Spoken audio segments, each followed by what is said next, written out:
She wasn't supposed to notice me, but the second our eyes met, nothing else mattered. I hadn't meant to show up here.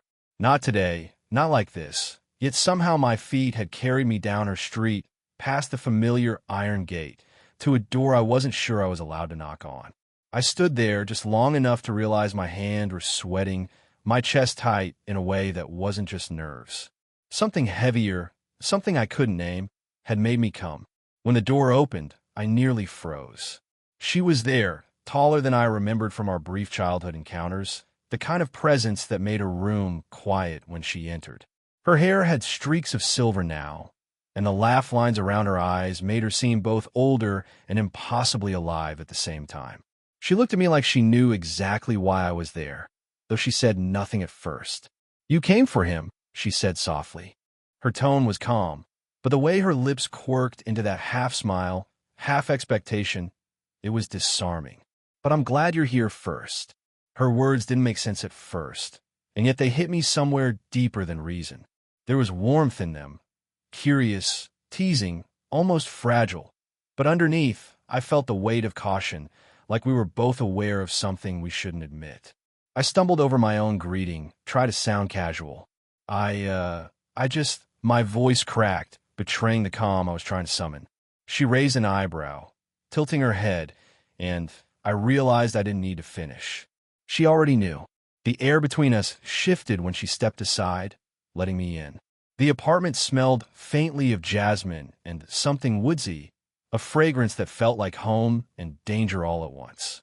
I noticed the subtle details, the way the sunlight caught the gold flecks in her eyes, the soft hum of a distant radio, the mug she clutched, knuckles white from gripping it too tightly. Every small thing told a story I wanted to read, though I knew I shouldn't. I hovered near the door, unsure if I should move forward or retreat. Her eyes followed me without judgment, without expectation, but there was curiosity there, too. I felt exposed, though I wasn't sure if she even realized how completely she had unsettled me. Every step I took toward her was slow, deliberate, almost ceremonial. "I didn't think you'd actually come," she murmured, more to herself than to me. Then she laughed softly, a sound that made my chest tighten in ways I hadn't expected. "You're braver than I imagined, or foolish. Maybe both." I wanted to tell her it wasn't bravery, not really. It was that quiet ache in my chest I couldn't ignore, the one that made my nights longer and my days heavier. And somewhere in that ache was her, the one I shouldn't want like this, the one who shouldn't even be a thought beyond the boundaries of decency and sense. For a moment, the world contracted to the narrow space between us. My hand twitched, almost reaching out, but stopped halfway. Her fingers brushed against the edge of the mug, as if she, too, sensed the electricity humming through the room. Silence stretched, fragile and electric. And then, the doorbell rang. Sharp, unexpected. My stomach sank. Whoever it wasn't supposed to be part of this quiet, fragile moment. I glanced at her, caught the flicker of something unreadable in her eyes. A warning? A question? Or a challenge? We both froze. And in that pause, I realized that nothing would be simple again. Not tonight, not ever. The doorbell's echo still lingered in my ears, but she didn't move. Instead, she leaned against the frame, arms crossed, watching me like she'd been expecting this moment for years. I wanted to tell her I wasn't supposed to be here, that I shouldn't feel the way I did, but the words caught in my throat. She broke the silence first. "You always did have that habit," she said almost wistfully, "showing up when no one asked you to." Her eyes softened for a moment, and I caught a glimpse of something I hadn't seen before, vulnerability tucked behind a carefully maintained calm. I swallowed hard. Maybe I was hoping, I don't know, you'd notice. I tried to make it casual, but my own voice betrayed me, a little too high, a little too eager. She didn't smile. Not yet. She had been married once. I remembered bits and pieces from the sparse stories my friend had told me years ago. How her husband had been charming but unpredictable. How the divorce left her guarded, cautious, protective of her heart. And yet, she'd always held herself with this quiet authority, as if pain only polished her, never cracked her. I wondered, not for the first time, if she had ever been touched like she deserved, truly seen, not just noticed. Me?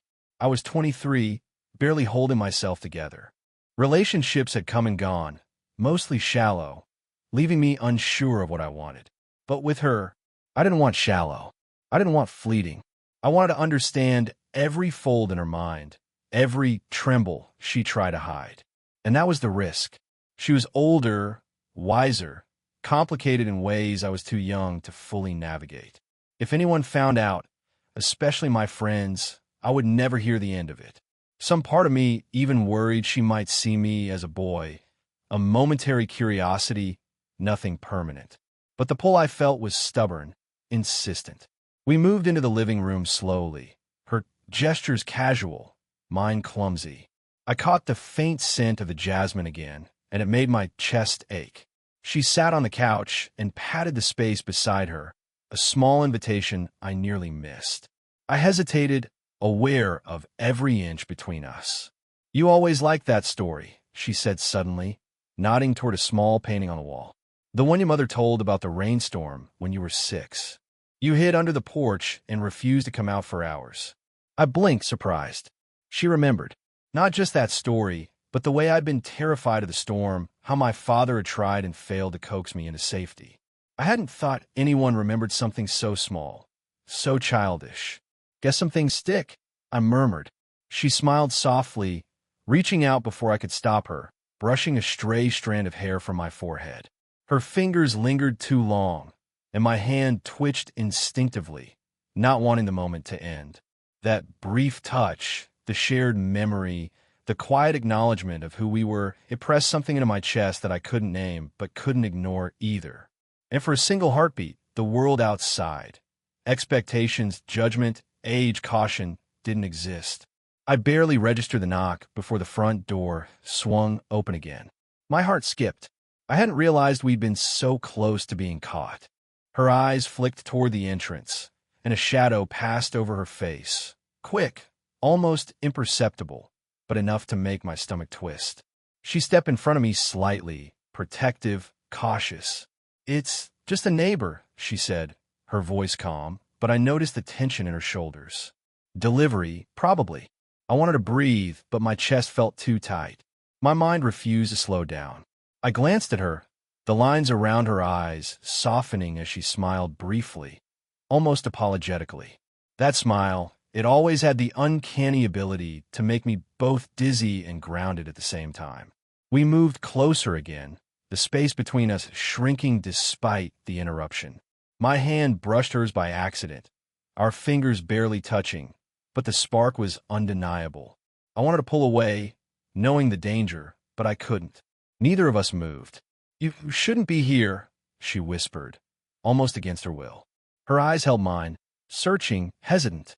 "I can't help it," I admitted, voice low. My heart raced as I saw her hesitation. "I keep thinking about you, about us, and I don't know how to stop." She looked away, biting her lip, and the movement made my chest clench. She had always carried herself with control, with poise, but now she was fragile in a way that both terrified and exhilarated me. I imagined all the reasons we shouldn't be here, my age, the assumptions, the complications, and yet none of them mattered in that heartbeat.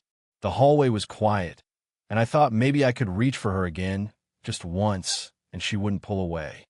My hand hovered near hers, trembling, unsure. Then, as if testing the moment, she stepped closer, her body brushing mine lightly. My breath caught. I could feel the pull between us, dangerous, magnetic, impossible to ignore. A sudden noise outside, a car door slamming, a shout down the street, made her flinch, and instinctively I pulled back. She mirrored me, her eyes wide for a split second before she lowered her gaze, trembling slightly.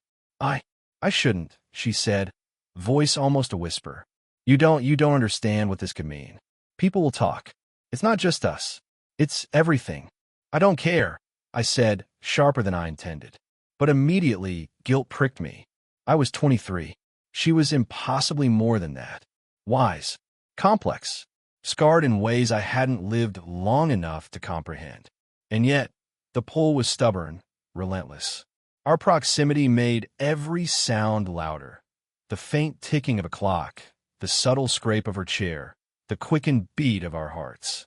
We stood there, caught in a current neither of us wanted to admit, hovering on the edge of something that could ruin everything or change everything. And then her phone buzzed on the table.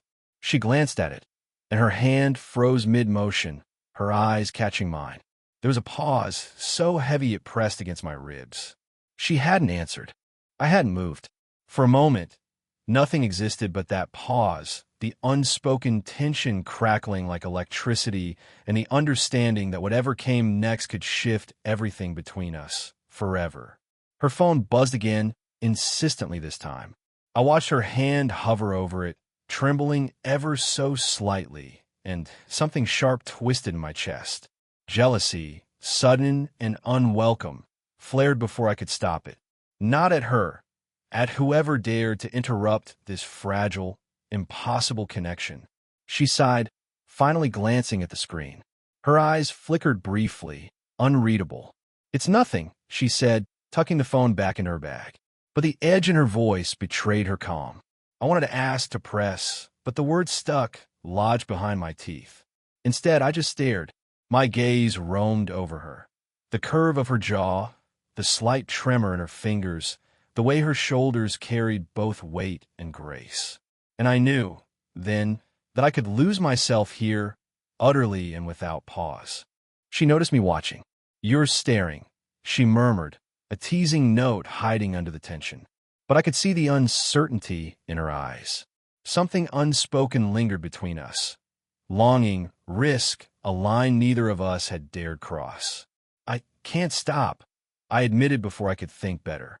My voice was rough, low, betraying the turmoil I tried to hide. "I can't stop thinking about you. About this, about us." Her lips parted just slightly, and I caught that faint hitch of breath. For a moment, the world narrowed to the space between us. Every instinct screamed to reach out, to close that gap. But caution fought back, whispering reminders of age, judgment, the mess we could create if we gave in. I shouldn't feel like this," she said finally, her voice trembling on the last word. Her fingers clutched the edge of the couch. "I shouldn't let this happen. Not with you. Not now." The tension was unbearable. I moved a fraction closer, drawn magnetically, ignoring the rational part of my mind that begged me to stop. Her gaze followed me, steady, conflicted, and my chest tightened in a way that was almost painful. "You're scared," I said softly, almost whispering. "Of me? Of us?" Her eyes flashed, and I saw it. Fear, desire, restraint, all tangled into one. She shook her head, but her lips quivered. "All of it," she admitted. "Every damn part of it. I can't risk it. Not yet." And in that instant, the air between us thickened, charged, a fragile storm waiting to break. I wanted to reach out, to touch her cheek, to trace her jawline with trembling fingers, to close the distance in one reckless move. But I froze. Her hand brushed mine, intentionally, just once, barely grazing my skin, yet it sent an undeniable spark through me. The silence that followed was louder than any word we could speak. We were on the edge of confession, of surrender, of something neither of us could take back. And then there was a sudden knock at the door. Not gentle, firm, demanding. My stomach lurched. Her eyes widened. Our hands lingered near each other, frozen in that electric space, as if neither of us could breathe until we decided whether to stay or step back. Everything hung on that moment, suspended in the quiet storm of anticipation, desire, and fear. The knock at the door wasn't gentle anymore. It wasn't a neighbor or a casual delivery. It carried authority, impatience, a presence that made my pulse spike. She froze, her hand still hovering near mine. Her eyes darted toward the door, the flicker of fear betraying every carefully maintained layer of composure she usually wore.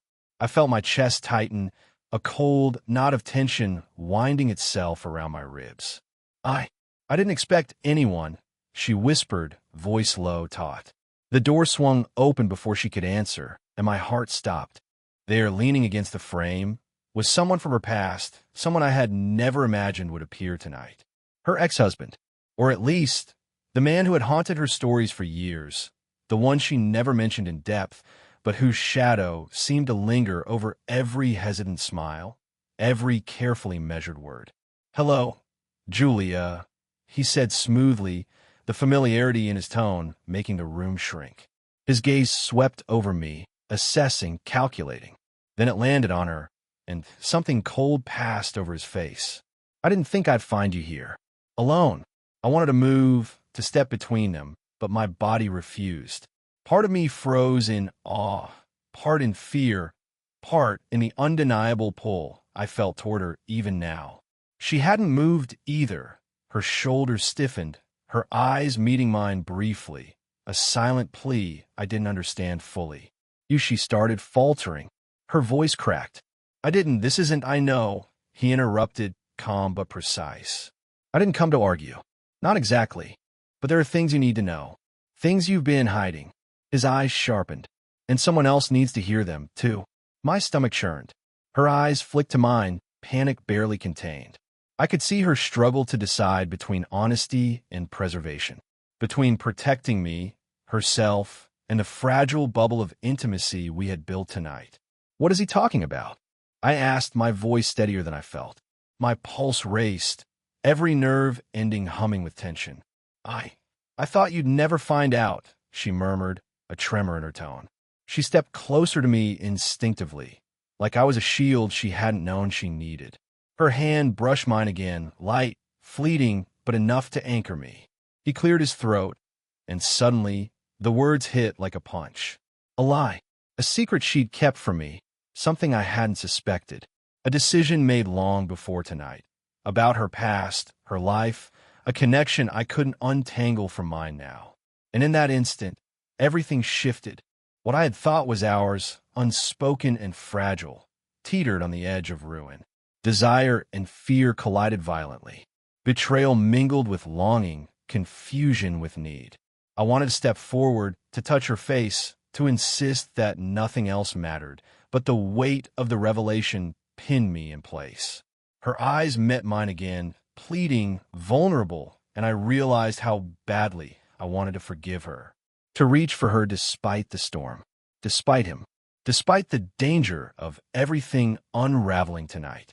But the moment didn't allow action yet.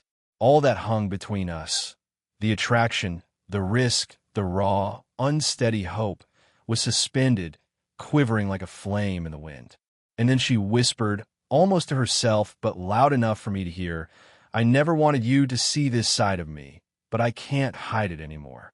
The room felt smaller now, weighed down by words unsaid, secrets revealed, and the sharp presence of someone who shouldn't have been there. I could feel her trembling beside me, her hand brushing mine in a way that was desperate, almost pleading. I wanted to tell her that none of it mattered. Not the past, not the judgment, not the gap between us. "I don't care about him," I said finally, my voice low, steady, though my chest burned with intensity. "I don't care about the past, Julia. Not tonight. Not with you." She blinked at me, as if seeing me clearly for the first time. Her lips parted slightly, and I caught the faintest hitch in her breath. The tension in her shoulders softened, though her hands still clutched the edge of her sweater, knuckles pale. She started, her voice wavering. She looked at me, really looked at me, as if weighing the truth of my words against every lesson she'd learned from the pain of her past. "You don't know how careful I've had to be, how much I've had to hold back." "I know enough," I said, moving closer, daringly, ignoring the tight coil of fear that told me to stop. "I know you're alive, that you're real, that whatever's behind us doesn't change how I feel, doesn't change us." Her eyes glistened, and for a moment, the world narrowed. There was no judgment, no expectation, just the quiet, messy, human truth between us. Desire, fear, hope, and longing tangled in the space where words failed. She reached for me, finally brushing my hand with hers, letting it linger. My fingers curled around hers, tentative at first, then with growing certainty. The heat of her skin burned through my restraint, through my uncertainty, through every rational thought that tried to tell me this was impossible. "I can't promise it will be easy," she whispered, voice trembling but firm. "But I want this. I want you." Her words were soft, fragile, and yet they anchored me more surely than anything else ever could. I wanted to tell her that I'd been waiting for this moment, for this chance, for this truth, waiting for her to choose me, despite everything. I leaned in slightly, our foreheads almost touching, breaths mingling in the quiet. My heart thumped erratically, caught between fear and exhilaration. I could see her hesitation, the tiny tremor in her fingers, the unsteady curve of her lips. Everything told me she was just as scared as I was, just as vulnerable, just as desperate. "I don't care if it's messy," I said, brushing a loose strand of hair behind her ear. "I don't care if it's complicated. I just want this. You." Her eyes softened, and a slow, tentative smile curved her lips. She nodded once, almost imperceptibly. The air between us crackled with tension, anticipation, and a fragile hope. We didn't kiss yet. We didn't need to. The decision had been made, not with perfection, not with certainty, but with honesty. And somehow, that made it more real than anything I'd felt before. The world outside still waited, full of judgment, past ghosts, and expectations. But here, now, in this small apartment, in the quiet space between us, we understood each other. For a moment, it was enough. The apartment was quiet again, but it wasn't the heavy silence of tension. It was lighter, fragile, like the first breath after a storm. We sat close on the couch, shoulders brushing, fingers still intertwined, neither of us wanting to break the fragile connection we had fought so hard to reach. Her head tilted slightly toward me, resting near my shoulder, and I felt a warmth settle over my chest, a kind of belonging I hadn't known I could have. For years, I had chased fleeting connections, brief moments that never lingered, never mattered. But this was different. Real. Dangerous, maybe, but real. "You were always reckless," she murmured softly, a teasing lilt hiding beneath the weight of something unspoken. "And stubborn. I don't know why I didn't see it before." I chuckled, low and uneven. "Maybe I needed you to see it now." My thumb brushed hers again, and I felt her squeeze back just slightly. There was trust there, fragile and new, and I wanted to protect it, to nurture it, even if I didn't fully understand all the risks. She lifted her gaze to meet mine, and for a moment, there were no words. The space between us was electric, charged with all the things we hadn't said, all the fears and hopes that had built up over weeks, over moments like this. I saw her, truly saw her. The scars and the strength, the humor hiding behind the restraint, the softness beneath the guarded exterior. "I don't know what comes next," she whispered, voice quiet but steady. "I don't know if it will be easy or if it'll even work, but I know I want to try. With you." I leaned a fraction closer, careful, reverent, as if the world outside might crumble if I rushed.